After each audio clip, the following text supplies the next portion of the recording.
சனிக்கிழமை வைகாசி மாதம் 17ஆம் நாள் கோச்சாரத்தினுடைய அமைப்பு நிலை வைத்து பார்க்கும்போது ராசியிலேயே கேத்து பகவானும், களத்திரஸ்தானத்தில் ராகு பகவான், ஸ்ரீ சனிஸ்வர பகவான், அஷ்டமத்தில் சுக்கிர பகவான், 10ஆம் இடத்தில் சூரிய பகவான், புதன் பகவான், லாபத்தில் குரு பகவான், விரயத்தில் சந்திர பகவான், செவ்வாய் பகவான் என கிரகங்கள் சஞ்சாரம் செய்கின்றன.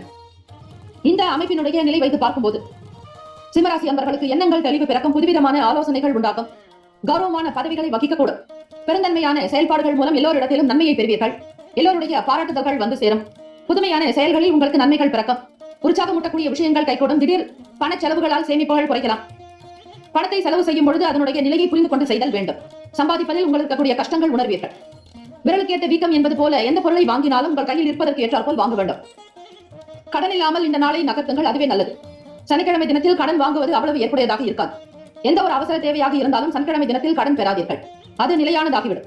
கல்வி மற்றும் அதை சார்ந்த துறைகளில் இருப்பவர்கள் மிக கவனமாக இருங்கள். ஞானத்தை பெறக்கூடிய அமைப்புகள் உண்டு, புது விஷயங்களை அறிந்து கொள்வீர்கள், தெரியாததை தெரிந்து கொள்ளக்கூடிய வாய்ப்புகள் மிக அதிகம்.